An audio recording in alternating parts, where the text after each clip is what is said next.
Rush through the hallways, finish up at the water fountain, and grab their coffee, and we'll get started here just momentarily. Thank you all for joining us today.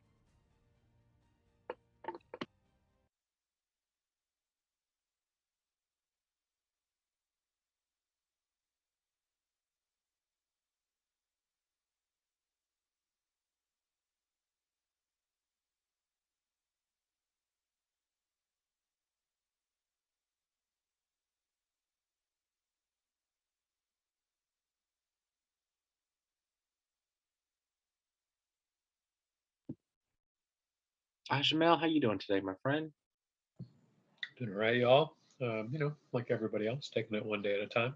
Yourself? That's right, doing wonderful. Wonderful, wonderful. Michael, you doing well? Yeah, just happy that the day is coming to an end. It's been one of those. So yes. I don't understand. I overstand where you're at. So I'm right there with you. Right there with you. Kiminori, great to see you.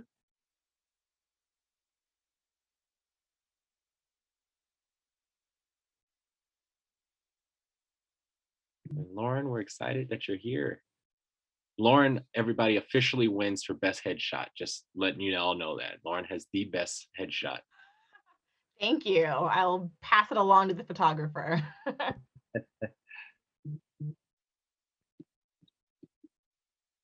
right. Well, we'll still give folks a few minutes so we can, at bare minimum, allow for the task force to join. And then we'll get started here just shortly.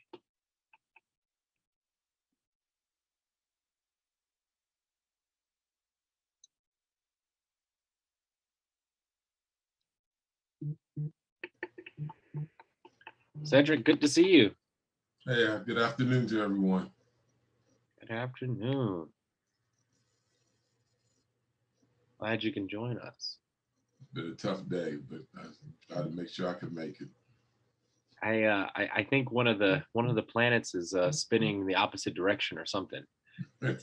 It's been a tough day for everyone here. Yeah. Adam, how are you, my friend? And Sadie and Dwayne, good to see y'all. Doing well. Good to see you, Jevin. A little under the gun with some work stuff, but I managed to make it here. Well, thank you so much. All right. We're going to get started in about 30 seconds. We'll give folks a few more minutes to join, a few more seconds to join, and then we'll get things kicked off. Hey, how you doing? Didn't mean to ignore your greeting, but just making my way back home after, as I've heard from everybody, pretty long day. So I'll be jumping back. I'll be jumping on video, but shortly, as soon as I head into the house. That is not a problem at all, Mr. Scott. You're good to go. We'll start right at 35. And who was that was just talking? Oh, this is Sadie. I'm just popping in and saying hi. Hey, how are finals going for you? They are actually next week, but there's like a few days left of class. So yeah, a lot of papers I've been doing while recovering from surgery. So how was your surgery? Doing okay? I'm doing okay, getting better every day, but it's obviously not ideal. But thanks for asking. Well, we're sending you so much positive energy. Thank you. I appreciate it. Well, what we'll do is we'll get started, task force members, and we'll allow folks to join as we go. And so we'll kick this. It is 5:35, and so we'll get this meeting off. Task force members, all the audience members, Mayor Pro Tem Siemens, thank you all for joining us today. It is April 29th, and welcome to our Reimagining Public Safety listening session. We're grateful to be here with you today. We're excited for your questions. We're excited for your comments, and we're looking forward to a powerful dialogue that is underway for us. Just want to remind everybody that this is an open session, open meeting. So audience members, we ask that you participate. The way that you can participate today is you can use the chat box. You use the chat box for Q&A, flag your questions, and we'll get to those during the Q&A session. Or if you would like to speak, what we can do is have you raise your hand, and then Molly, our traffic control agent here, will be the person who will give you speaking access and promote you to speak. You'll ask your question, and then we'll go back to answering questions today. So use the method that is most convenient for you all, and then we will continue to have a strong dialogue. It is my honor today to introduce to you Mayor Pro Tem Siemens. Mr. Siemens, thank you so much for joining us. Please provide your remarks. Well, thank you and welcome. I'm Ward 4 Council Member Terry Siemens. Mayor Stewart apologizes for not making it tonight. Her son's in town for just one day visit, and obviously that takes priority. First, I'd like to thank the task force members for all the work that you're doing, and I also thank everyone who's participating in reimagining public safety in Tacoma Park. As many of you know, I have strongly been interested in improving policing in the city since I joined the council in 1999, actually before I joined the council. I know that we're all interested in making changes now, not later, but I can tell you it takes a long time to change these long-standing institutions such as policing. In 1999, when many of us read about excessive use of force by police against minorities here locally in Tacoma Park, we heard very few outcries of concern from the community and saw little action from the city council. It has taken years for people to recognize some of the problems and to start taking action. And I thank you for understanding about that and caring.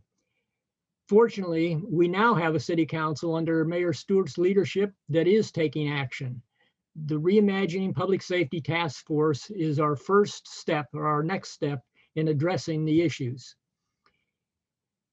As we listen tonight to people's concerns and suggestions, I encourage you to focus on our community. What problems have you seen with policing in our community? And what changes do you think will improve public safety in Tacoma Park? Again, thanks a lot for participating in this and being here tonight, and for all of the time and energy that you put into this issue. Thank you.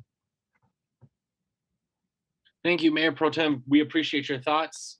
We appreciate your comments, and we will use that to guide us as we head forward. We appreciate your participation as well. Up next, we'll do an introduction of the task force members that are here with us. I'm going to go in the order that you are on my screen. Task force members, what I ask for you to do is to state your name, your connection to Tacoma Park, and your why as to why you are a part of this task force. Michael, you are number one on my screen, so you're going to kick it off, my friend. Okay, Michael Rubin. Connection to Tacoma Park as I live in Tacoma Park. I've lived there for getting on 3 years, so not a real long time. Work for a local nonprofit, Impact Silver Spring, and I'm on boards of 2 local nonprofits as well, Crossroads Community Food Network and CHI Centers on New Hampshire Avenue. Thank you, Michael. Lauren, you're up next. Hi, my name is Lauren Van Tol. I am involved in the task force because I live in Tacoma Park. I moved here about when my son was in kindergarten. So it's been a few years. He's now graduating from Piney Branch Elementary School. I am, sad for him to go. I'm very involved in the PTA, which is great. I think I can't remember the other question that you asked. So my name, how I'm involved, and Why you joined the task force? Oh, why I joined the task force. Yeah, I'm just interested in kind of understanding how policing is being handled in Tacoma Park and really getting input from the community to kind of see where we want this to go. Thank you, Lauren. Appreciate you. Cedric, you are up next. I'm Cedric Bopin. I grew up in Tacoma Park from a young age, parents on Ritchie Avenue, till I got out of college and then got married and live in upper part of Silver Spring. And I am the district supervisor for security for Montgomery County Public Schools. And I got involved because I was asked by Mr. Terry Siemens, who asked me to come aboard and see how I can contribute. Thank you, Cedric. And Cedric, we know your family's been in Tacoma Park for a long time as well. Yes. Ajamel, you're up next. Hi, everybody. Ajmal Qureshi, Ward 3 resident. I also joined because I've worked in Tacoma Park both as an ACLU board member, I'm a member of the ACLU of Maryland board, and also in my professional capacity, I'm a litigator for the NAACP Legal Defense and Education Fund. I've lived in Tacoma Park myself now for 12 years in total, 10 years in this most recent stint, and devoted my life towards working on racial justice issues and see this as an outgrowth of that. Thank you for your time. Thank you, Ajamel. Up next, we have Adam. Hi, everyone. My name is Adam Braskich. I live in Ward 6, where I've been a resident for coming up on 3 years now. I work as a federal prosecutor in Washington, D.C., and I used to be a police officer. So I've been pretty immersed in this field. And over my career, I've come up with a lot of thoughts about how I think public safety could be done better. And I hope I can share them here and improve public safety in Tacoma Park. Thank you, Adam. Sadie. Hi, everyone. I'm Sadie Cheston Harris. I was born and raised in Tacoma Park, and I got interested in this kind of work my freshman year of college at UNC, just looking at specifically like mental health and counseling and those aspects of public safety, but also specifically how they're dealt with in the policing in Chapel Hill and at the UNC Police Department. And then when I heard about this task force, I decided to apply and like carry that over here. I love it. Thank you, Sadie. Jimana, you're up next. Hi, Jimana Musa. I am a 20-year resident. I'll be 20 years in December of Ward 6 in Tacoma Park. She, her. I joined the task force because I live here. I'm raising my kids here. And also I have spent a good bulk of my professional life working on policing and with communities and with thinking about how to make communities safer and how to make policing smaller. Thank you, Jimana. Up next, Kiminori. Sorry, I think I have difficulty with the microphone, but I hope everyone can hear me. So my name is Kiminori Nakamura. I live in Ward 6. So I joined this task force because I work in the criminal justice criminology research field. I'm a research assistant professor in the criminology and criminal justice department in University of Maryland. So I've been working with many criminal justice agencies, do a lot of empirical research. So I thought I could use part of my day job expertise for the city I live in and I love. So that's where I'm in. Thank you for your introduction. Mr. Scott, you're up next. Hey, thanks, John. Thank you. I'm Dwayne Scott. I've lived in Maryland, Montgomery County for all of my life. I currently have lived in Tacoma Park, Ward 6, for the past 8 years. And I joined the task force primarily because my professional life, I've been a public defender, currently work in the Office for Civil Rights with the Department of Education. So, and I have a deep care and commitment to ensuring public safety and racial justice in our city, and this opportunity arose. So that's why I took the time to join and collaborate with my neighbors. Thank you, Dwayne. Appreciate you. We have Sawa. You're up next.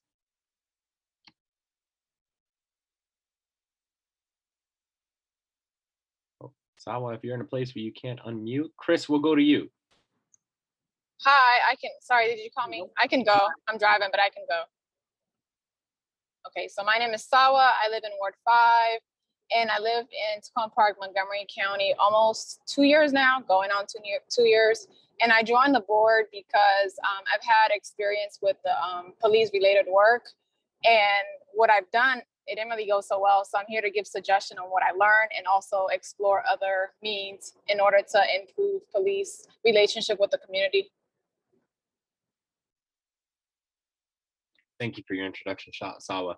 Chris, you're up next. Hi, everyone. My name is Christina Morado. I've been a Tacoma Park resident for the last 6 or 7 years on Maple Avenue. I am an assistant principal in Washington, D.C., and I joined the task force because living in the building where I am, I just see such an intersection of so many things, and it felt really layered. And so that sort of was like one galvanizing factor. And then I think another piece is that I spend all day with adolescents. And so I have frequent contacts with police and families and often together. And so I wanted to use that insight to support some thinking through what would make most sense for the community. Thank you for your introduction, Chris. Sitlali, can you round us off? Hi, yes, can you hear me okay? Cool. Yeah, I joined the task force, I think for a couple of reasons, but I think with all of the ongoing police violence against Black communities and communities of color, I really felt like this was a space in my community where I could collaborate towards like community solutions, towards making our community safer, and not necessarily safer by more policing, but thinking through alternatives to policing. And I think, yeah, like that those solutions should come from the community itself and not necessarily kind of like external folks. And yeah, I live in Ward 3, and yeah, that's, I don't know if everyone went already. Thank you, Sitlali. Thank you for rounding us off today. And task force members, again, thank you for your participation and thank you for your dedication to the city of Tacoma Park. Up next to give us the charge for the task force, Councilmember Searcy. Councilwoman. Great. Well, as you've heard, all of our wonderful task force members, I can't stress enough how appreciative I am for the fact that you all have dedicated so much of your time at a time that has just been so difficult to do this type of work. It seems like every time you think you can make one step forward, another incident happens, and then another incident happens, and then another incident happens. And so I just can't stress enough how much I appreciate you all dedicating your time. So the charge is simple. It's simple and complex at the same time. It's how can we do and ensure a racially just public safety infrastructure here in the city of Tacoma Park? How can we make sure that one, our police department is operating in the culture and the spirit of the city of Tacoma Park? How can we reimagine the delivery of services that actually create a pipeline to a negative interaction with the police department, which includes things like mental health service delivery, dealing with things like homelessness, a number of the different factors that, quite frankly, unfortunately, in the system that we have, criminalizes poverty and distress. How can we come up with a way to take that aspect of policing away? And also, how do we look at how we engage as a community? You know, how are we engaging, not just as it relates to our police department and how they engage with the community, but how do we engage as a community? How do we look at things like traffic calming? How do we look at things like how we talk amongst ourselves about crime or incidents that may happen in our community? Are we creating a welcoming environment for all? And so it's critically important that we hear from the community on what it is that you want and what it is that you value. And that's just one piece of the plethora of information. Quite frankly, I do not envy the task force at all. They have been drinking from a fire hose in terms of documents. And there's more documents and more information and more speakers that are needed and more data that's needed. But I think that you all today will provide a critical piece. The residents, the community will provide a critical piece of the puzzle and information that'll be valuable for the task force to inform its recommendations. So again, thank you all for devoting time tonight, and I look forward to the discussion. Thank you, Councilwoman, for that powerful, powerful charge. Now I would like to introduce to you the facilitation team. My name is Jevin Hodge. I am with Link Strategic Partners. I am joined with me today by Jamal Holtz, who is one of our co-facilitators, Cordell Carter, who is another one of our co-facilitators, and Michael Aiken, president of Link Strategic Partners, who will be leading our Q&A session today. In addition to that, we have Molly Mitzner, who is running operations and control and making sure everything is, all the trains and planes are moving on time today. And with that, and we have Deputy City Manager Jessica Clark with us as well. Thank you all for your service. Molly, if it's okay with you, can you cue up the slideshow? Thank you. Well, Councilwoman just provided an excellent charge to the task force. We're here to get the job done. All right, so I'm gonna walk you through the timeline as to how we got here. And it's three key phases: the council resolution, task force recruitment, and then the task force goals. Next slide, Molly, please. So here's our timeline. As you can see, this is what we're working with. The process and administration force portion at the very front end is highlighted in yellow. The task force meetings, which are on alternate weeks, are highlighted in blue, and these subcommittee meetings highlighted in green, and with the community meetings highlighted in orange. We are in our listening session, which is our first community meeting, and our next community meeting will be held in the last week of May, and that will be where we present the recommendations and findings that we have thus far. So how do we get here? March 16th, we took a deep dive into the focus groups of the task force. We discussed the timeline, the structure. We spent time defining success for our work together. The following week, on the 23rd, the task force members received an overview of the city government agencies, discussions around subcommittees, the structure of which, the conversations they wanted to have, and then it began a conversation around identifying subcommittee focus areas. The following week, March 30th, task force members went into breakout groups to discuss the subcommittee structure, what they wanted to work on, why not, and what can be done moving forward. And then discuss resources and subject matter experts that will be needed to accomplish the task. We will learn more about the subcommittees in just a moment here. We're going to have our subcommittee report outs.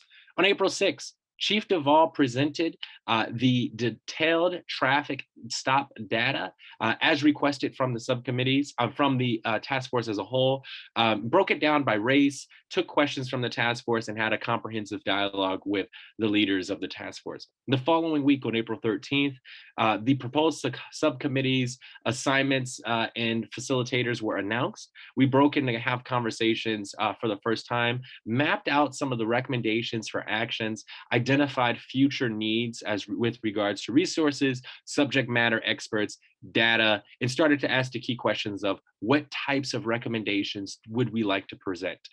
The following week, April 20th, the task force citizen leads were announced, who are the leads for each subcommittee that will be working directly with the facilitation team, and subcommittee reported out on the themes that they developed during the previous subcommittee meetings on April the 13th. And last week, or this week, excuse me, on April the 27th, we invited Grace Wiggins, the manager of housing and community development, to have a question and answer session to present on the work that she's doing in the community as one of the subject matter experts. And then we had a rotation of subject matter experts between each of the subcommittee meetings. The rotation included Deputy Chief Faircorn, Deputy City Manager Clark, City Manager Ludlow, Mayor Stewart, and Grace Wiggins to have conversation, and Councilwoman Searcy, excuse me, to have conversation with each of the respected groups. We're going to now talk about the subcommittee meetings. And the first subcommittee that you will learn about today is the subcommittee on alternative methods, responses for the community. Cordell, I'm going to pass it over to you to talk about your subcommittee. Great. Good evening, everyone. I bring you greetings from Asheville, North Carolina. Well, there are three big buckets of comments and questions from our subcommittee. And firstly, I want to thank the subcommittee members that are here today, Sazatali and Cedric and Michael. So thank you all for your service to your city. But those three big things are 911 dispatch questions, especially related to processes. Tacoma Park exists in this very, very interesting jurisdictional situation with multiple cities and counties directly abutting it. So the question is, how are calls handled? Are there alternatives for non-emergency calls? How well do people know about the alternative, the non-emergency numbers? So these are questions that we've been wrestling with. A second set is just jurisdictional issues. I just mentioned that you have a very unique setting in Tacoma Park, very unique. So you don't have a lot of peers. So what are your peers doing? Places like Olympia, Washington, Rockville, Maryland, where I live. So we're looking to talk to some of our colleagues and peers from those different cities to understand, is this apples and apples or oranges and apples? How are you handling various dispatch? How are you handling cross-jurisdictional issues that arise inevitably because people can move across jurisdictions fairly easy because of proximity? And lastly, this is related to the Tacoma Park Police Force around training, testing. What is the continuing education of it? What type of training, especially as it relates to the history of policing and race? What type of awareness are our police officers receiving about what's going on in the country? What may be driving some of the discontent from citizens in the Tacoma Park city? So I also invite members of the subcommittee, if I've missed anything, to fill in there, but I believe I got the top three. Would you all agree from my subcommittee?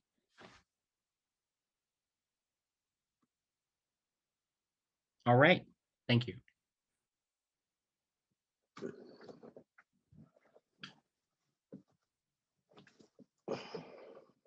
Heidi, thank you very much, Cordell. I am going to pass it over to Lauren and Jamal. Lauren, would you like to speak about the community engagement and transparency? Sure, and I'm just going to be really brief about this and pass it off to Jamal. I also want to thank all of the folks who are on the committee with me, Jumana, Adam, Kiminori, and I don't know if I forgot anybody, but if I did, I apologize.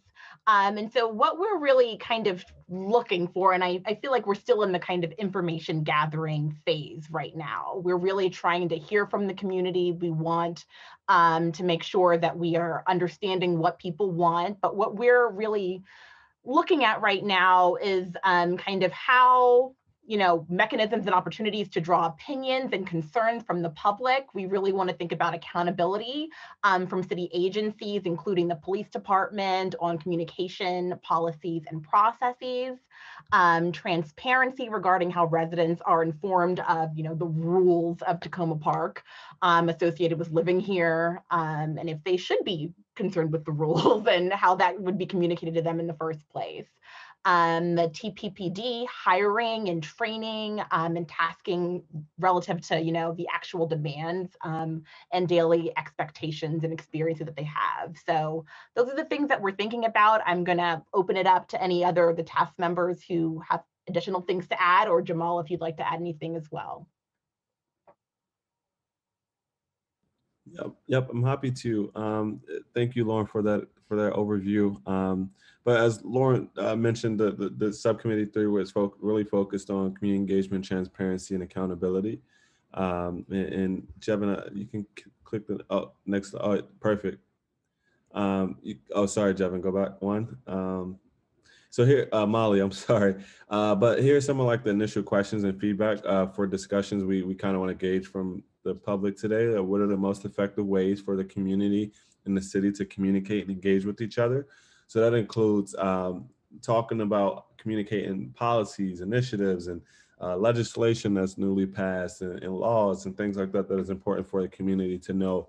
But also, the city's alert system and ways that the city is getting notifications out to their residents. So we want to gauge you all's feedback on that.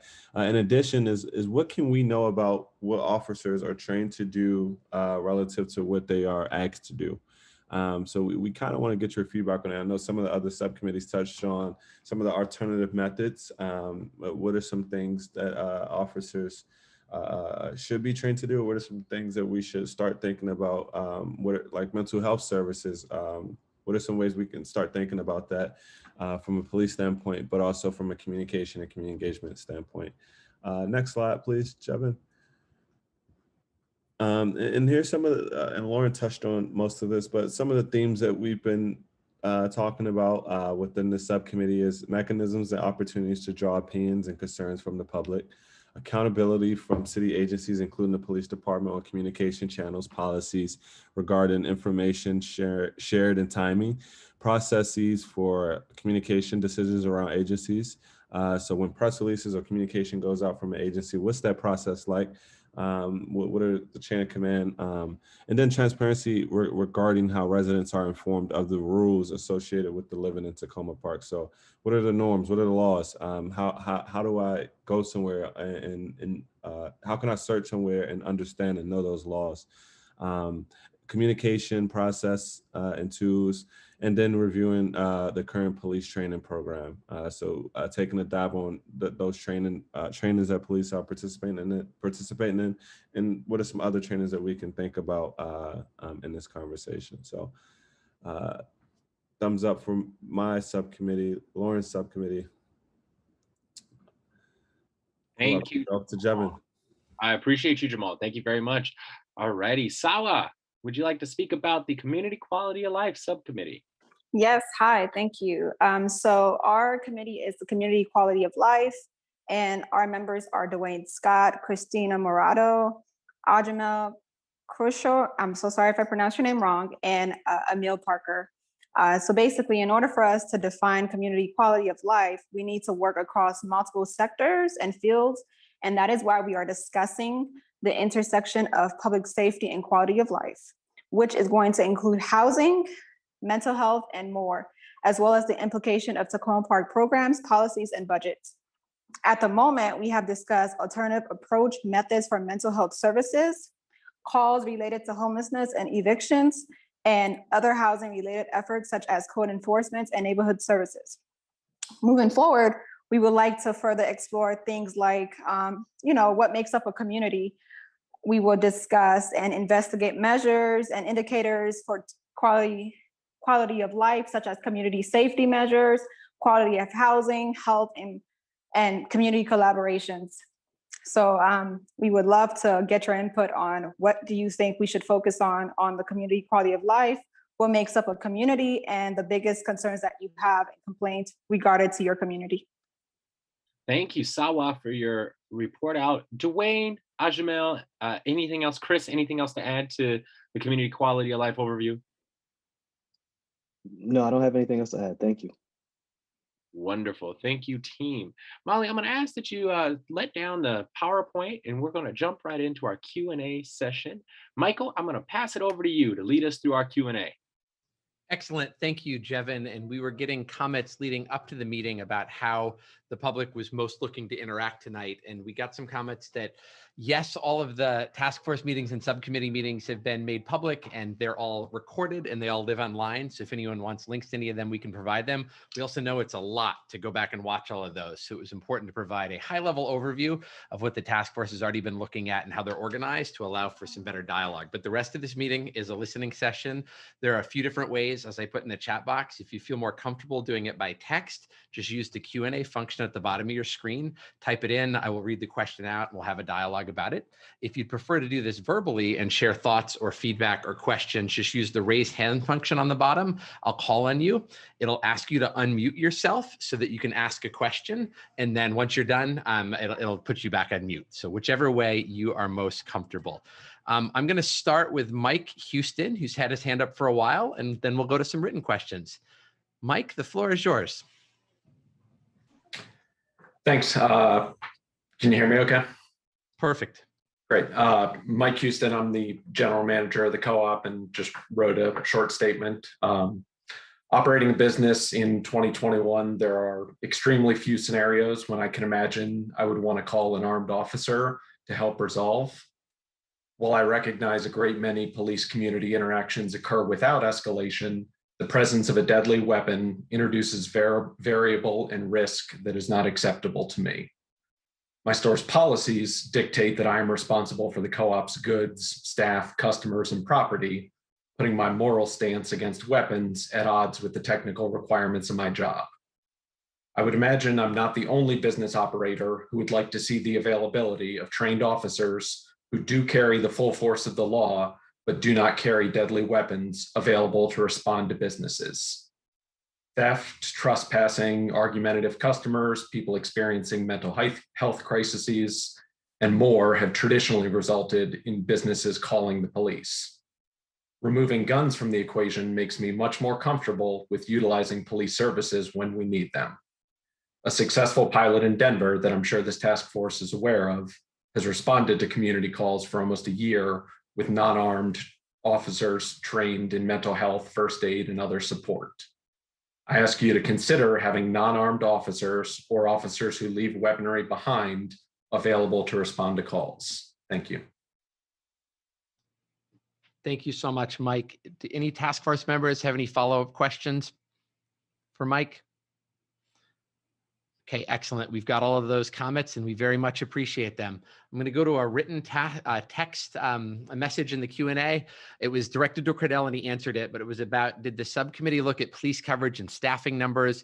I ask in particularly because the city manager's proposed FY22 budget eliminates 6 operations and admin positions and adds 6 criminal investigations. Did this involve task force discussions? As Cordell responded, it was a question. There's been some initial discussions about it. at our next task force meeting, which is Tuesday evening. The 3 agenda items for that meeting. First, the chief is going to give a data presentation around arrest data. We're also going to, I believe, hear from the victims advocate and witness coordinator. And then the city manager is going to give an overview of the police budget and how that's structured. So that will definitely be a topic of our next meeting on Tuesday. But is there anyone else on the screen that has any feedback on that? I'm looking specifically at any of the council members that might want to jump in.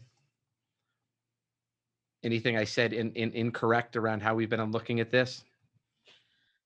No, this is Councilwoman Cersei. And I will say, you know, due to just scheduling, we're having to have conversations on the council in terms of budget prior to having finalized recommendations from the task force. And what that means is, you know, and as I've described yesterday during our council meeting, I've already proposed funds being made available for us to implement recommendations from this task force. But also there's tons of council members that have asked questions about that 7% and to what extent that relates to fringe cost that's just going up in terms of health insurance and things like that. But I do want to stress that just because of timing of things, FY22 in terms of the budget as I see it, and my colleagues may disagree, will be a transition year. It'll be a year in which we'll get recommendations from the task force.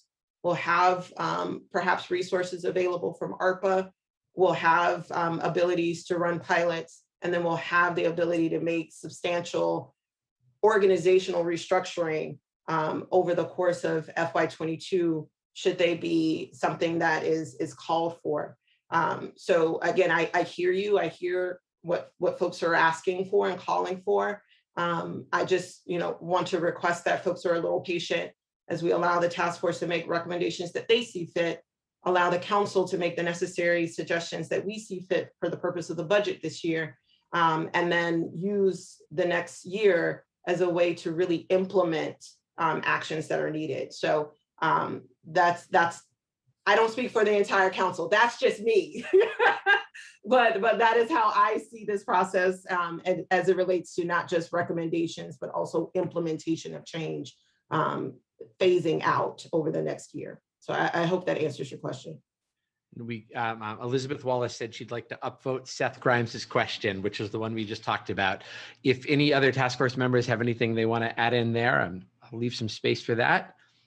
And then I'll go to our next question here.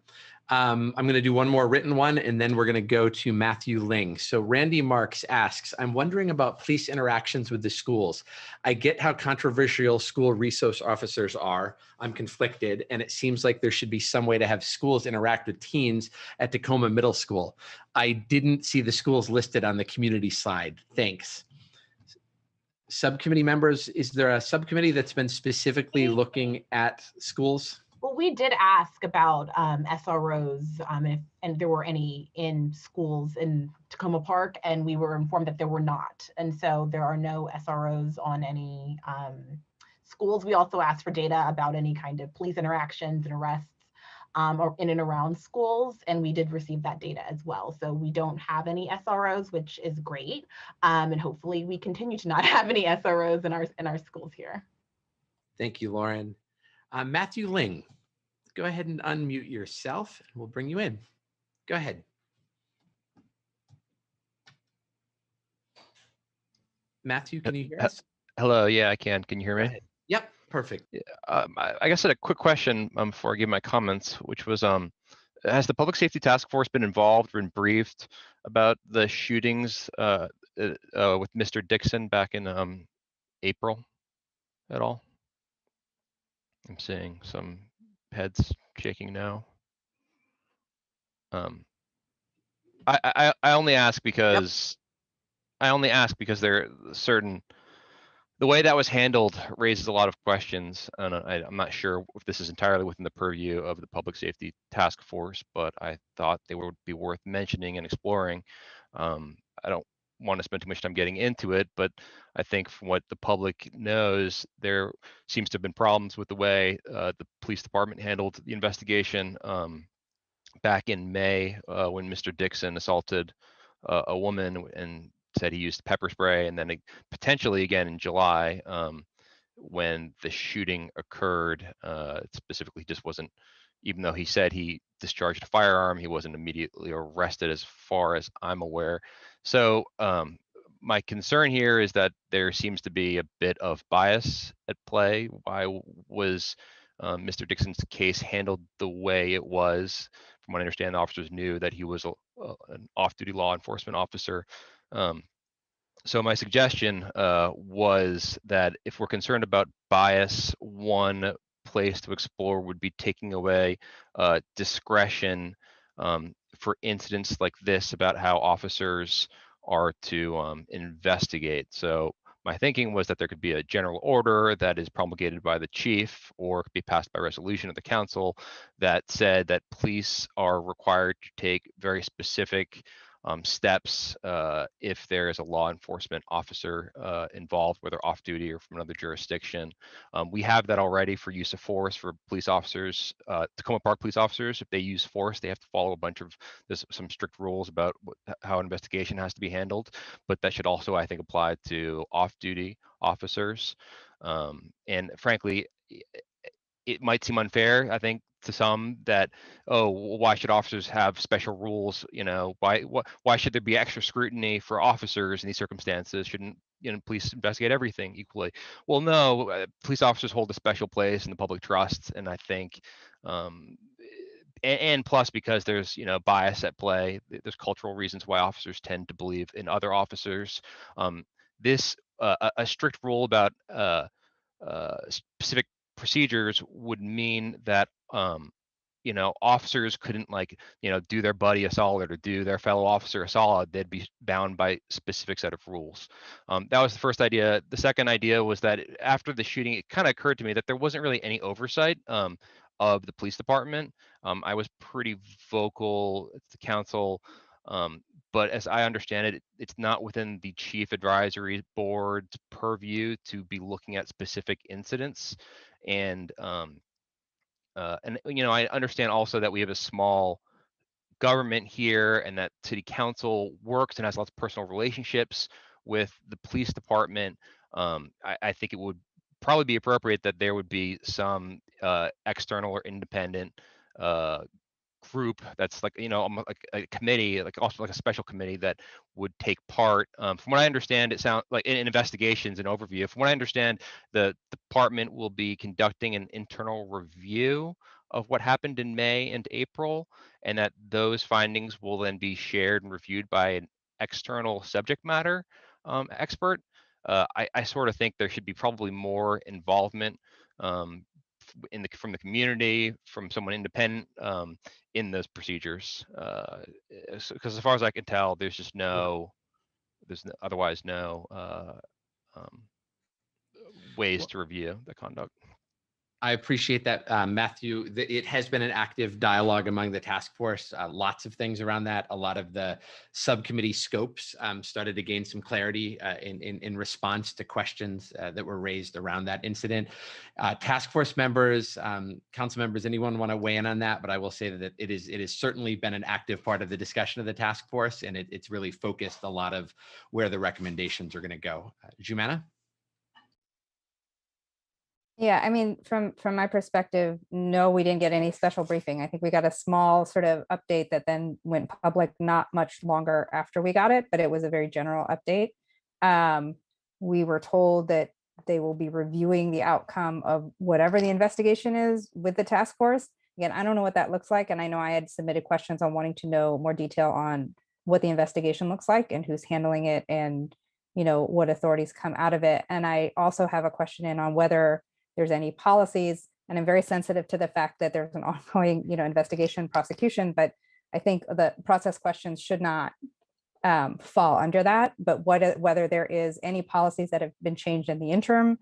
You know, an example I cited is that every time you go somewhere, there's an incident, that there's obviously a security camera, pull the footage. It feels like a very sort of basic thing that could be done. So those questions are in, but I just wanted to clarify sort of what we have been told or not told. And what we have been told is that we will be reviewing it to some extent, but I don't and someone else might know more. I don't have clarity on what that means or what kind of review, quote unquote, we will be doing, or they'll be reviewing the findings with us, I should say. Thank you, Jimena. Councilmember Siemens? Yes, I certainly have heard a lot of the discussions on this particular incident or two incidents. And I think it's valuable to look at those.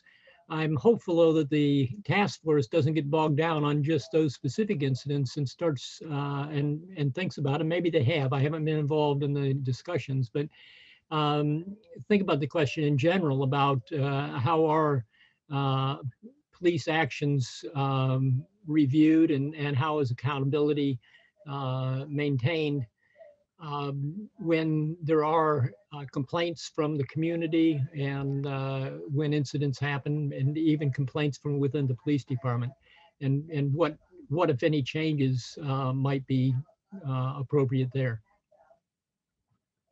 Great, thank you, council member. And I do want to, I want to make sure we get to everyone. We have 9 open questions in the Q&A, and we got 3 people waiting to speak. So I'm going to be moving through these. If you could try and keep the questions to about 2 minutes or so, just so we can get through them. And as it's a listening session, we're not going to have answers to all of them. We want to make sure we're getting the feedback and the questions that the task force can take back and really dig into. Seth Grimes, there's a fundamental question. Should Tacoma Park retain its own police department, or should we rely on the Montgomery County Police Department? Will the task force look into this? Task force, putting that out there as a thing for our additional discussion as we go forward, as we're looking at structures, etc. Matthew, we already answered your question, Matthew, about is the task force looking at the incident you just raised. I'm going to do one more written one, and then we will go to Jeffrey Lucker. Cami Backus, can the committee speak more broadly on why the police budget for the city of Tacoma Park is so high? I believe it's 26%. My wife and I were dismayed to see this and wondered why this is the case. So I'm not sure the committee is going to have an answer to that question, but it is a question that has been asked by the task force and something that is certainly being looked at. And as I mentioned, that will be a topic of the Tuesday meeting, as looking at that police budget. Anyone else have anything they want to add to that? Excellent. Let's go to Jeffrey. Jeffrey, we're going to take you off mute and the floor is yours.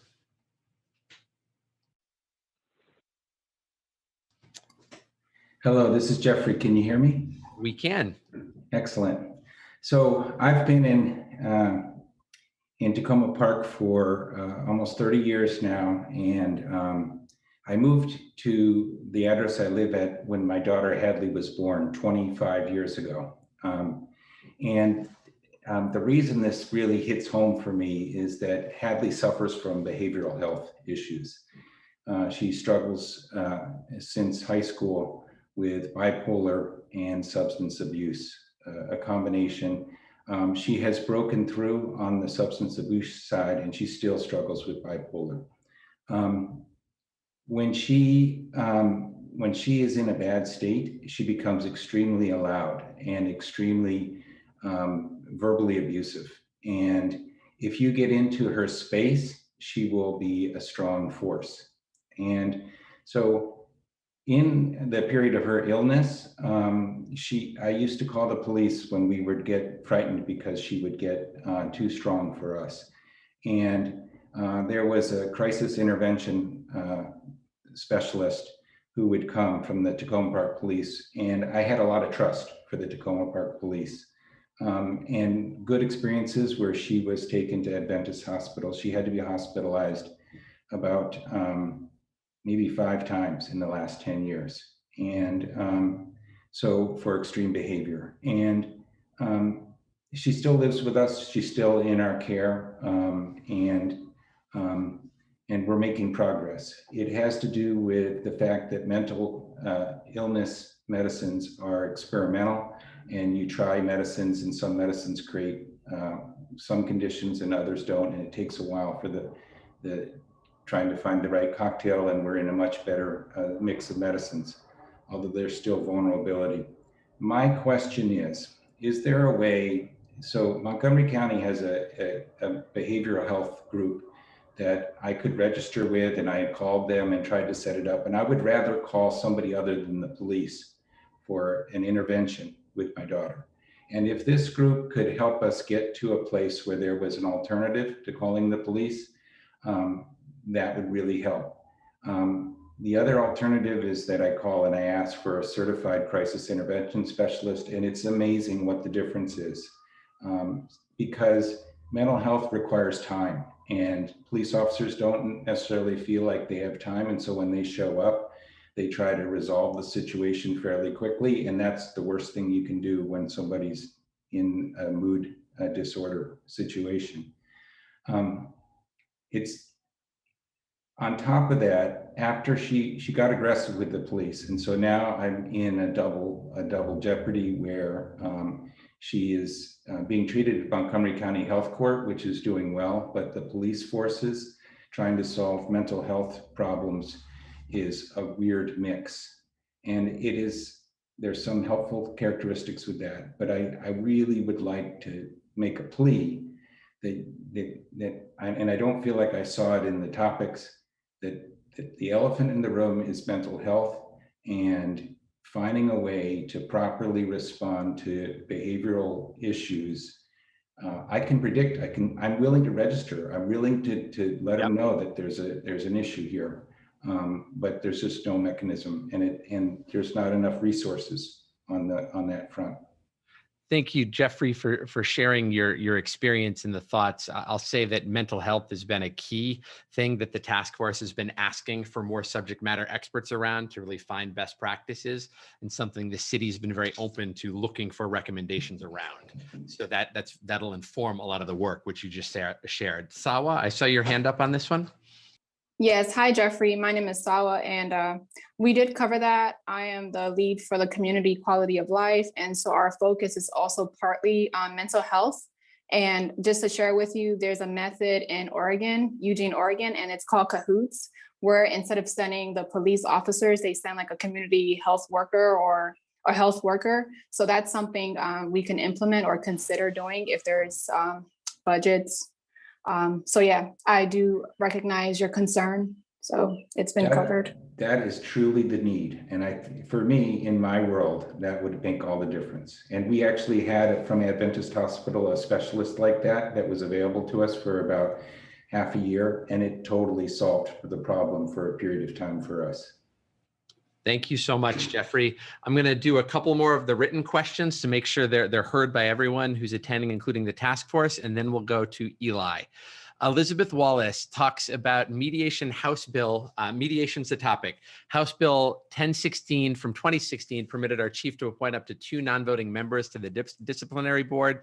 The bill also allows for mediation for nonviolent interactions with the police, like a traffic stop in which you feel you were rudely dealt with. There are specific procedures set up in the Maryland Police and Correction Training Institute in Sykesville. While the chief offered a mediation to at least 1 resident I know of, I'm not sure the procedures are in place. Has the task force looked into mediation as an option for some community concerns?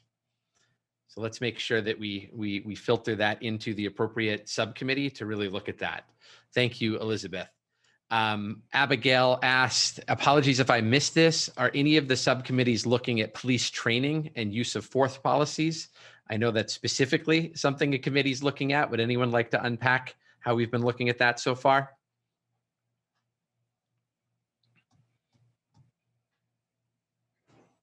Any of the committee facilitators?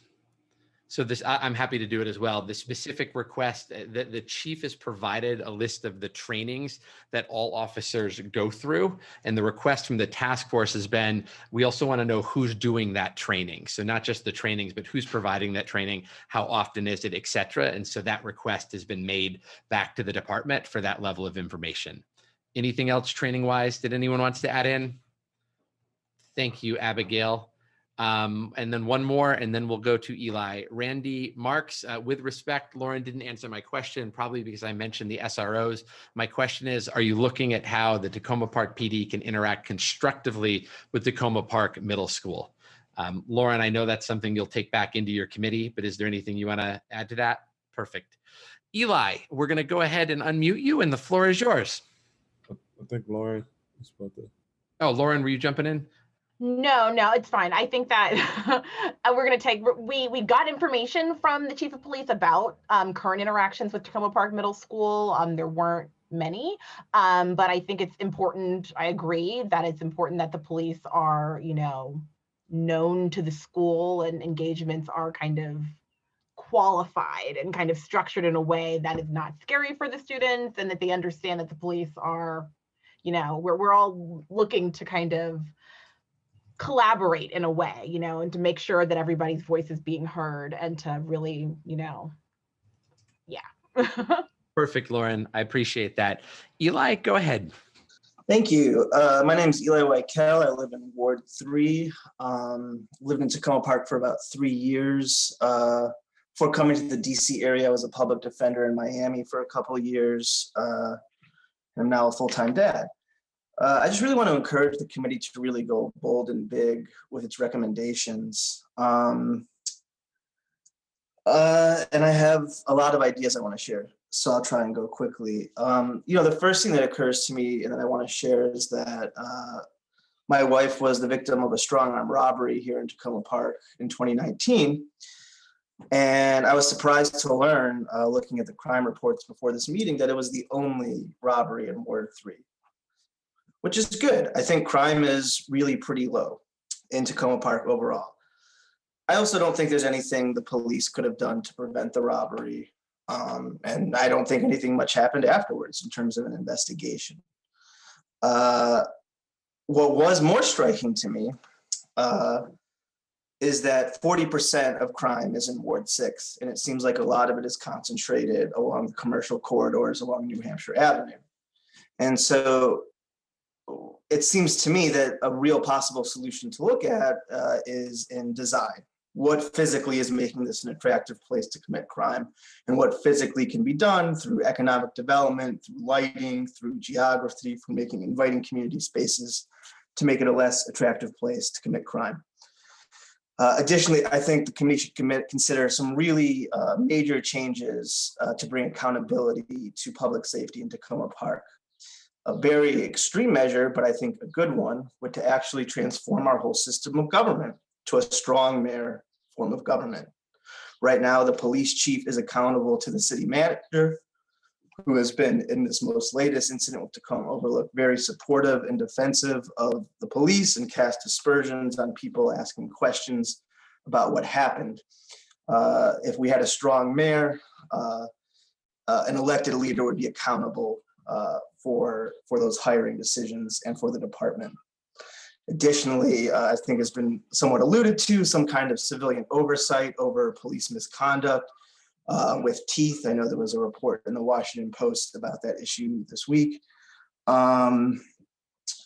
Also, I think there's a real problem in policing of police hiding behind the fact that an investigation is open. I know this is standard policy, but in many cases, there's no reason not to share what is happening with the investigation. It doesn't actually endanger it. And additionally, better documentation of what police do. I was really shocked reading through the 2020 report that I had very little idea of what an officer might be spending their time doing on a daily basis. I also really am concerned about statements by the city manager that we need a full service police force to receive tax duplication money from the county.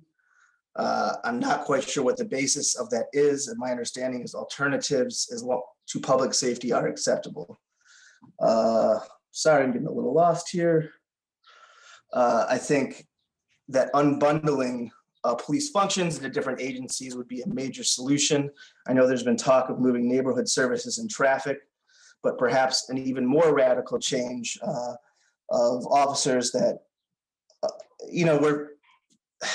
where different functions are broken up into different agencies. As people have said, you don't need someone with a gun to address every situation. And the skills and background of someone who can come and diffuse a situation or simply be looking out for the public safety in general is very different than for someone who you want responding to a violent crime or someone who you want investigating a crime. Mm-hmm. Thank you. Additionally, I think defundment of certain activities and programs should be looked at.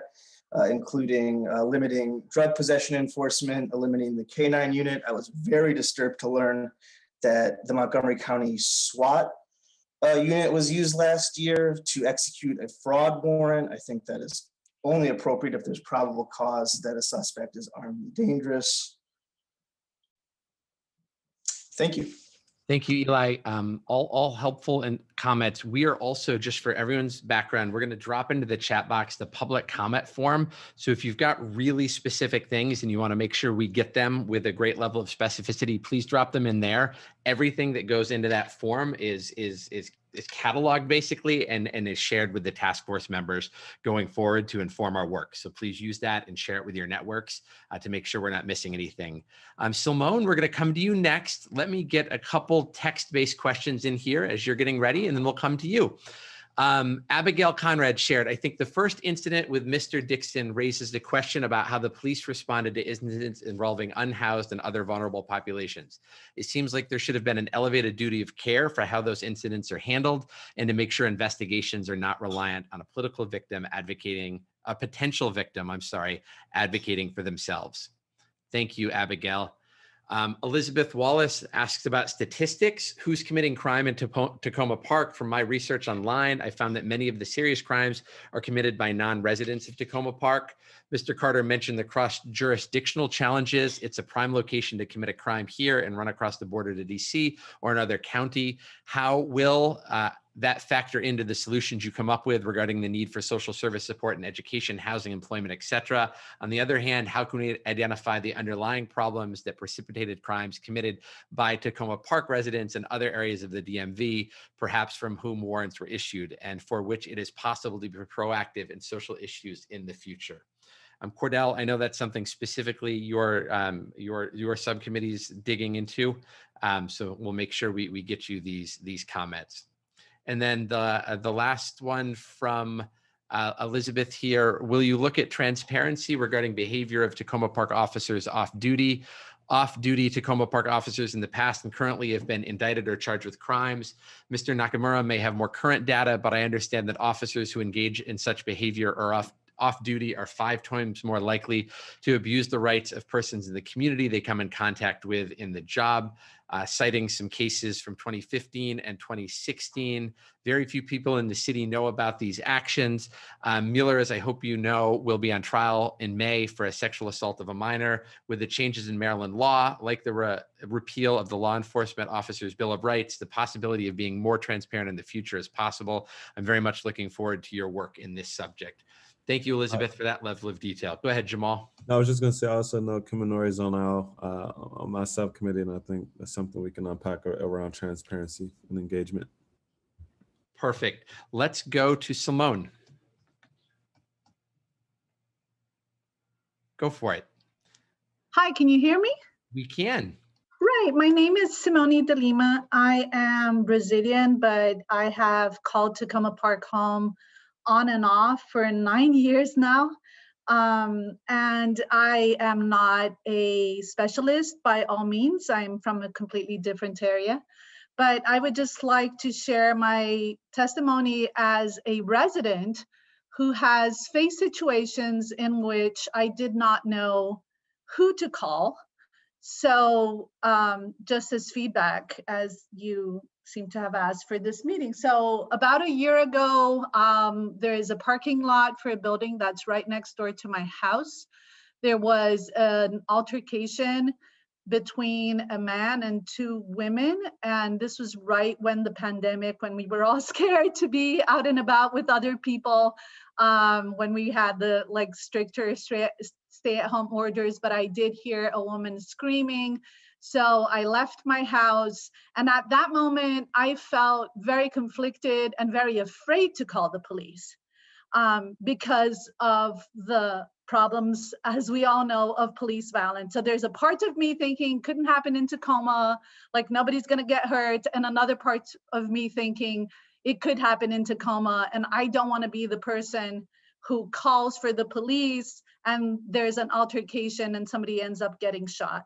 So I think that it's really important for us to think of this because it turns out in the end that the city, the police, may not know of problems we're having exactly because we're concerned about calling the police, even in Tacoma Park.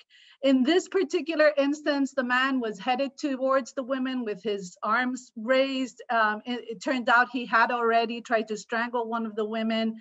By luck, divine intervention, which I don't even believe in, I was able to intervene.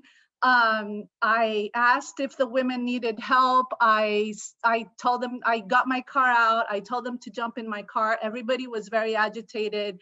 We managed to talk. I managed to get them out of here and into the metro. We did breathing exercises. I came home. My husband was like, "You're lucky," and also clueless. But that's what happened because I just didn't feel comfortable calling the police. And as Mike said, like, if I knew there had been a crisis management team, there had been physical violence before, but if I knew there were social workers that I could have called or unarmed police that I could have called, I would have called them. Fast forward to this last week, there has been a woman knocking at doors on my streets. The first time she told me she needed money for gas, sounded convincing. I was sorry for her, I gave her money for gas. The next day she came back, she was visibly disturbed.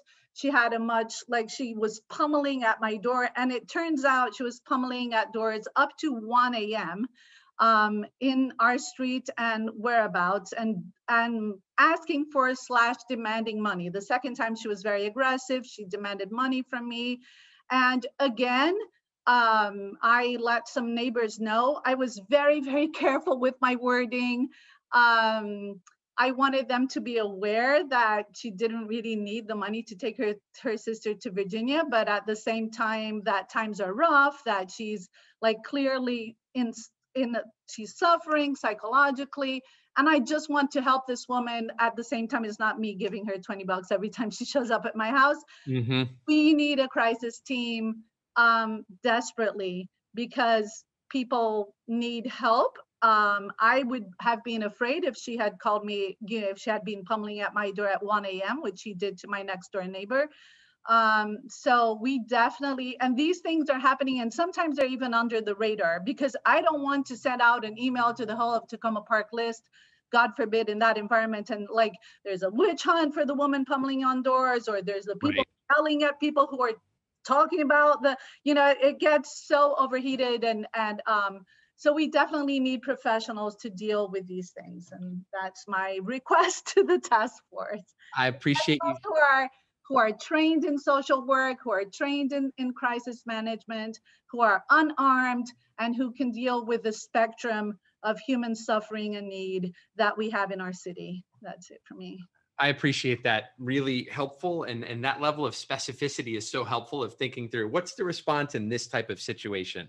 So we've been talking a lot about what is the 24/7 dispatch function of a small city, and is that always linked to a police response or not? So those are really, really helpful for the committees who are looking into that work. And I would just like to add really quickly that in the meantime, I really don't know what to do. So if there are like at least interim procedures where that could be shared, like is the non-emergency number adequate at this point, or anything that's in Montgomery County, I think that communication could come out and help us also before we get the amazing results I'm sure we'll get from this task force. Thank you. Absolutely. At Councilmember Siemens, I see your hand up. Yes, I just wanted to say that one approach that I've used in talking with people, especially ones that are seeking money, is to provide them with the list of nonprofits who do provide food or whatever it is that they're in need of. And it's a difficult thing because sometimes it may be a substance abuse problem, and they need to get their whatever medications that they're using. But it's helpful, I think, to refer them to an agency that can help them. Excellent, thank you. I know we're proceeding with our time. The meeting's set to go till 7 o'clock. I want to make sure we get to everything, so I'm going to push through some of these ones in text and make sure you click on the Q&A on the bottom. You can see the answered ones. If I skip through any of the important details, I want to make sure everyone gets to see them. Let's go to Colleen next. Colleen, go ahead.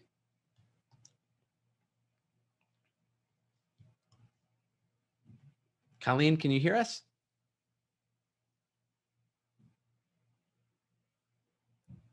Colleen, go ahead. Okay, I'm here. Go ahead. Go ahead. Thank you. Thank you. Oh, Colleen, I think we lost you. How about that? There, we can hear you. Perfect. Okay.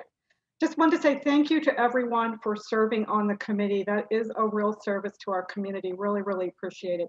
My question is, I understand that this year's budget approval by the council is moving very quickly, and it will have to be approved before your final recommendations. But I'm asking you, because you certainly have this right, if you would make preliminary recommendations to the council before they make any final determination on this year's budget about the police department budget they're now considering. Because you know, we know that when personnel costs are being shifted around or increased, that can lock in certain patterns for years to come. And, you know, look at the police pension and all of those things. So I'm asking if you would please, on behalf of the larger community, you guys at this point know far more about this situation than almost any other residents on the outside. So I'm asking you if you would please make preliminary recommendations on that budget. Thank you.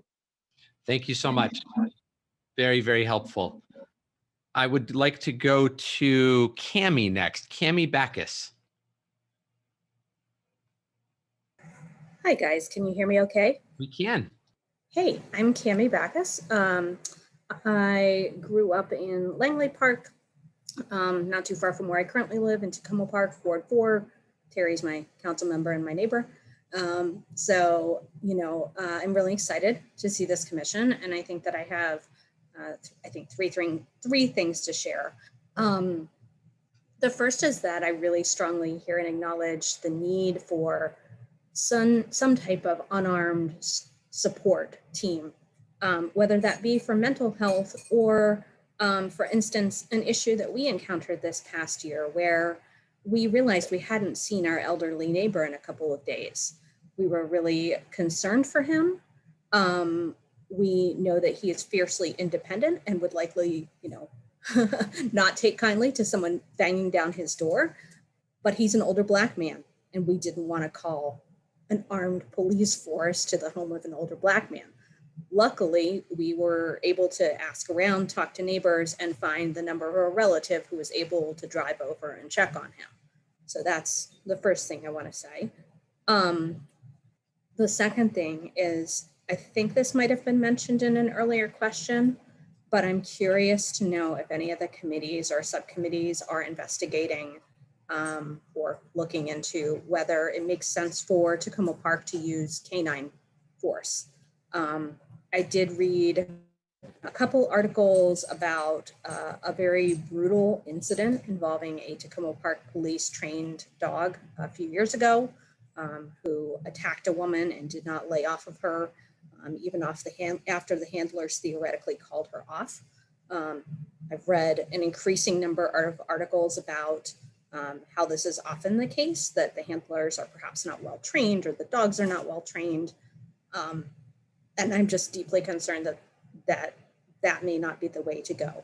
I think the third thing that I would like to say, I'm trying to keep it brief, is that the one thing I would love to see, and this is from my standpoint of working for a children's organization for years and years, a children's nonprofit, is I would love to see it if police and other city staff members had to complete mandatory training in child and teen development. I so often feel that some of the interactions or complaints that I hear from fellow citizens, from police officers, things like that, are just pure and simple because they don't understand where a child is developmentally coming from.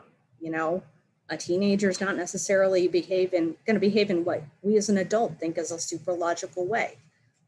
My stepdaughter, who's now no longer a teenager, had ADHD and, you know, was a big girl for her age. And we would get a lot of judgment from other parents. Like, you know, how come she's not controlling herself? How come she's not being like this or like that?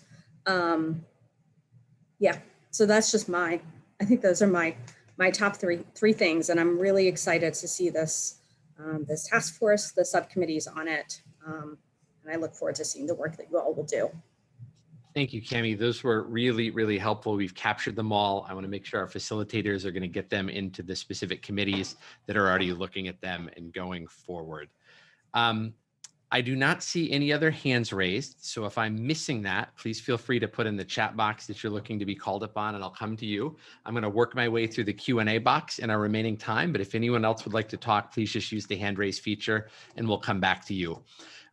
Elizabeth Wallace shares a thought about transparency in another way. When I attended the trial of a former officer, I sat alongside the prosecutor side of the court. On the other side, the entire section was filled with uniformed officers sitting behind the ALA. The witness on the stand sitting only a few feet away from the over 6 foot tall officer who had her gun pointed at her family was a tiny, thin 14-year-old. Can we recommend less attendance by officers for an off-duty event and more attendance by city council members or perhaps an ombudsman? Thank you, Elizabeth. These are very good thoughts here, and we're going to make sure they all get to the task force. Jeffrey just said, thank you for listening to my story regarding behavioral health. I truly hope that we'll find ways to improve on this front. Many thanks to you all. Scott, has the city council, while looking at the budget for the police force, been looking at reallocation of funds to mental health professionals and looked into establishing a new division within Tacoma Park PD of trained non-armed officers when dealing with matters of mental health issues and homelessness? We're not at the level of specific recommendations yet, but all of the discussions around mental health are central to what's happening right now, and we'll make sure that that one gets into the discussion. Seth says the city declined to charge the driver in the Tacoma Overlook shooting incident, the one survivor of 3 breaking into cars in the lot. So there's discretion exercised. Has the task force looked into a policy of not pursuing low-level nonviolent offenses, such as marijuana possession, prostitution, which we have the motels in New Hampshire Avenue, open alcohol containers, jaywalking, for which I got a ticket 8 years ago, etc. So looking at nonviolent or low-level offenses. I know that we are looking at those, but does any of the subcommittees or facilitators want to weigh in on that? Perfect. Yeah, Go ahead, Jamal. I know Jumana, I'll pass it over to you. I know my subcommittee, we discussed some of those nonviolent interactions, especially relating to one of the national incidents with like the car scent hanger. And things like that. So, Jumana, did you want to add anything? I saw your hand raised. Yeah, I mean, just to that end, we talked specifically about sort of what was communicated by the chief to the line officers in terms of what is prioritized and what is not prioritized. I understand, you know, people can say like, oh, but this is an infraction, we have to do it. But the reality is, Seth points out, we don't. And so that was that's something that we've been talking about, is what is communicated to officers in terms of, you know, where to focus their time, how to focus their time, and how to prioritize their interactions. Perfect. Thank you. Matthew asked a question. I attended some of the public meetings and have been watching some of the videos online. It seems like there is substantive discussion happening at the subcommittee breakout level, which are not available to the public and recorded. I'd ask this be available going forward and make sure we're complying with the Open Meetings Act. I'm paraphrasing that, but I'm putting the whole question over into the answered column now so everyone can see it. The subcommittee task force breakouts, the specific section where subcommittees go and start talking about some of these things, that portion of the meetings are not recorded, but everything else is. So the meeting that opens and the guest speakers, et cetera, is recorded. The subcommittees then go into separate rooms to have some deeper discussions on some of these issues. What we've done to try and make those as public as possible is we've got summary notes of all of the discussions that are then reported out at the top of the next task force meeting, as well as written reports, which will be made available on the task force website. website. That's how we're currently doing it, but we'll certainly take that comment back and see if there's a better way to do that. Beth shares that the mental health aspects sound like they're being well considered. Can you talk a bit about whether or how you're addressing poverty, lack of jobs, opportunities, also as factors that could better and more humanely be handled with some sort of help rather than criminalization? Any subcommittees want to talk about that? I know it is being addressed, but we can make sure that it's a key focus. Ajmal? Hey y'all, Ajmal Qureshi. I'm sorry that I haven't spoken up more. I sort of hate to add cloud the room with yet another voice, but I think that the question's a good one, and I think it goes to something several people have said tonight, so I want to get this out there. I think I can speak personally for myself. One of my priorities, and I've asked the facilitators as well as the committee chairs, and I think they agree, so I'm not faulting anyone, to get a list of sort of a line by line budget for the entire police department, as well as a list of all staff employed by the city of Tacoma Park. And it's certainly my intention to go through the police budget line by line and do a close examination of where resources could be diverted towards additional mental health specialists who are not police officers, who could handle those incidents. And incidents isn't even right the word. Those situations is probably a better description. Several people have said it tonight, and so I just want to let y'all know that, at least speaking for myself, that's extremely important to me, to do a very close rundown of the police budget, and then also a very close rundown of exactly who the city employs and exactly what additional staff should be employed by the city. Thank you. Thank you so much. Also want to acknowledge that Chief Tony Duvall has joined as well. Let me do a couple more of these, and then Molly, if you could queue up Paul, we'll go to you next, sir.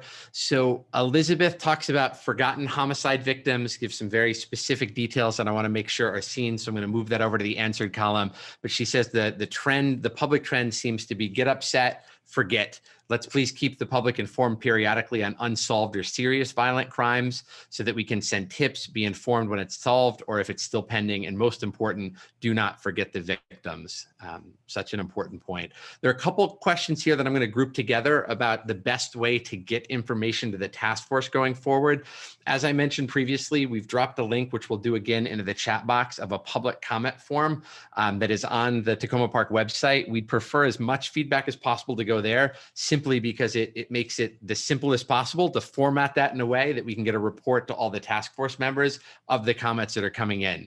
If for whatever reason you want to attach documents or things that form's not allowing, Molly Mitzner from our team has shared her email, and that is a place where you can send attachments, or just use the chat box in the public forum to tell us that you're looking to send us something, and we'll get in contact for that.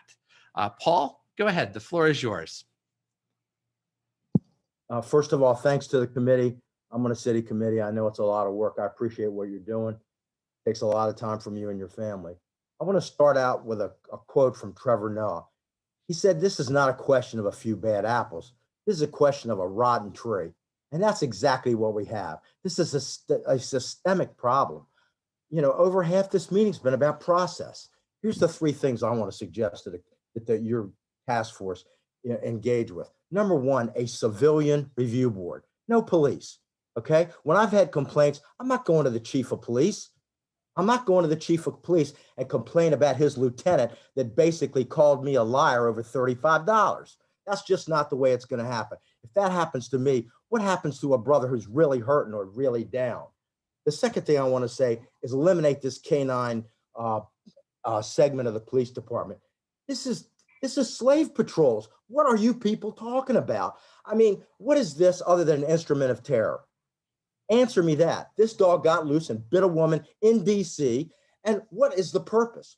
What is the purpose, for God's sake? Okay. And I would like to see the chief and whoever else for $38,000 a pop stop attending the FBI training. I would remind the task force, the FBI are the people that surveilled Martin Luther King. They're the people that are largely implicated in the murder of Malcolm X. These people are not friends to the people that want to stand up for things that they don't agree with. The FBI, they can say they've changed, but they can't prove they've changed. They've murdered too many people. You know what I mean? So I don't think that they should be taking their cues from the FBI and Quantico, whose sole purpose is to surveil and control the population. I very much appreciate what you're doing. I hope we can get towards something that's real. I hear a lot of trimming around the edges, but what I'm seeing is the continuation of the terror, oppression, and murder of minorities in this country. I thought that's what this force was going to be about. I haven't heard a bit about that yet, but I do appreciate this is a difficult task, and the way it's structured is difficult to work in. You know, I'd be glad to see more residents, you know, specifically oppressed residents instead of a bunch of lawyers and facilitators. I do appreciate your time and have a nice night. I appreciate that, Paul. Thank you so much for sharing that. We'll take all of that seriously as we do our work. I know we're running out of time, not looking to cut this short. I don't see any more hands up. So what I'm going to do is I'm going to move all of the questions that have been asked over into the answered column, so all of you can see them. I'll also make sure we address them here. And then if there's anyone else who wants to speak, please put up your hand. Otherwise, we'll wrap up in just a second. There's a suggestion around budget of making sure we look into very specific items, which I know the task force will do. There's an article that has been shared, and I'm moving that over, about a police dog. Ashley shares the last few comments from people have underscored how hungry the community is for intervention options that are not the police. I really want that option too. I'm excited for possibilities that can come from the task force. Our community has the expertise, the drive, the creativity, and frankly, the money to take some bold steps and become a model for inclusive public safety across the US. Thank you for your work, and I look forward to supporting your recommendations. Thank you, Ashley. Elizabeth, statistics. Have we gotten stats yet on how often dogs are used, under what circumstances, the results received? And so the dogs, just from a financial point of view, could be determined unnecessary. I believe Jevin and Jamal mentioned that their subcommittees are looking into those. So I will make sure they get that one. Eli, I hope the task force looks at efficacy of police investigative methods. Very disturbed to see police training and the Reed method, a known cause of false confessions. Also, it seems like police use a lot of money for outreach, basically to market themselves. That seems wasteful. Thank you, Eli. Jim, thanks, Adam, for your reply. One question that came up at the Tacoma Park Citizens Police Academy this year that was unclear: if all arrests noted in the 2020 report involved handcuffing, i.e. use of force, it would be of interest to remove the ambiguity and have this level of data in the annual report. We were told that arrest data does not necessarily involve handcuffing. We'll make sure that that is factored into all of the data and also the communications work that's going forward. Elizabeth, do you think that one forum is sufficient for you to make recommendations based on Tacoma Park residents' experiences, especially the ones who've not submitted complaints in the past 5 years and may not be online? Councilmember, I see your hand. I'm going to go to you next. Just a quick note: we have one more public forum currently scheduled for the end of May before recommendations are made. That would be a bit more in detailed on the recommendations. I don't want to over speak here. I'm just the facilitator, but the charge that we've been given is take the time that needs to be done to do really solid work. So my hope and expectation is that public feedback will continue to be a part of this, and that the task force will have the space to do its work going forward. Council member? I just want to say that I have already submitted a proposal through the budgeting process for the elimination of the K-9 unit. So I know that there's been a lot of discussion about the K-9 unit, and that is something that is already on the table for consideration by the council. Thank you, council member. Elizabeth, I asked a question about committee recordings and making sure we're complying with open records laws. Absolutely, that is certainly the goal and what we are doing, but we'll make sure we figure out if there's a better way to make sure some of this is out there. Jeffrey, I really appreciate the focus on mental health that you've promised. Thank you. Elizabeth asks how domestic violence statistics are included. It's not clear currently. So subcommittees, as we really dig into the data, just really looking at how those are qualified and categorized. And then second, that's my son just off screen, I apologize. Abigail says, I want to second the last comment. We have a lot of residents who do not speak English as their first language. How are you specifically reaching out to them? I'll take one attempt at that, and then if anyone else wants to add, in addition to the task force and in addition to these public listening sessions, which we understand the format can make challenging, and we're trying to make this as approachable as possible. There's also been focus groups done. There've been stakeholder outreach done. We've done work with building management, et cetera, community groups to try and get as many streams of information as possible into this work, but there's always an opportunity for more of that. So if you have specific ways that we can reach better populations to really make sure this task force is hearing from them, please drop that either into the chat box here or use the public comment form, because it's something the task force and the city are really committed to. Council member, I see your hand up. Was that from last time? That's an old hand, I'm sorry. Got it. I don't want to rush us, but I'm not seeing any other hands. It looks like we've gotten through all of the questions. One more from Elizabeth. Domestic violence, please encourage the police department and city government to support Domestic Violence Month in October. Many cities put up purple lights. I and my neighbors put up purple lights on the front porch. Thank you for that. I'm looking through the chat to see if there's anything I missed. Task force members, I'm going to ask for your help here. Any comments you're seeing that have not been addressed? Or have we gotten to most of them here? Taking a quick scroll through. If you'll bear with me for 1 second, there's a question from Jeffrey on how many police in Tacoma Park are certified as CIT officers. My wish is at least one CIT officer comes to every call related to mental health concerns. There was questions about the canine unit, which we've addressed. Paul wanted to make a comment, which we got to. Cami agrees strongly on the line-by-line review of the police budget. Beth, thanks. Want to clarify that poverty, lack of job opportunities isn't a mental health problem. It needs a different set of interventions. Thank you for putting that in there. A comprehensive look at this is going to be the most effective, so that's very helpful. Team, am I missing anything else here? Public comment form. Thank you to members of the task force, council, and facilitation group for their work on these issues. Paul, start with a needy at the co-op twice weekly. There are both. Put money into the Police Boys and Girls Club. I worked out with kids from U Street Northwest and Langley Park at the Tacoma Rec Center. Now the Tacoma Rec Center gets the kids in trouble or before they get into trouble. So after the coop, try the blacktop courts and the rec centers. So thank you for that. I want to make sure this is a public session. I want to make sure I'm not limiting any comments. I don't see any more hands. It looks like we've answered all 37 questions. Anything in the chat box I'm missing? Excellent. And then as Adam just said, one more plug for the public comment form. We recorded this. We've taken copious notes, but anything you want to share with us, anything your communities want to share with us, please get it into that written format as you can so that we can make sure it gets to the task force and they will read all of it. Sound good? Okay, excellent. I'm gonna see if anyone wants to close us out here today. Any comments before we close? Otherwise, Jevin, I'm gonna turn it back over to you to close us out. Thank you for this is Dwayne. I just want to say thank you to everybody who and probably Jevin, you're gonna say this, but I just want to say thank you to everybody from Tacoma Park, all my neighbors, all the residents who weighed in. This was one of the best sessions that we've had so far. The feedback is instrumental in the work that we have that we're going to be doing going forward.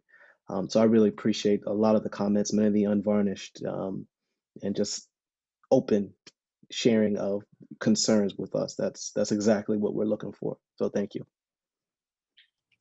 I couldn't have said it better myself. Thank you, Mr. Scott, for closing us out. Our next meeting is on Tuesday, May 4th. Join us at 5:30 p.m. I hope you have a beautiful, restful evening. Thank you, everyone. Have a great night.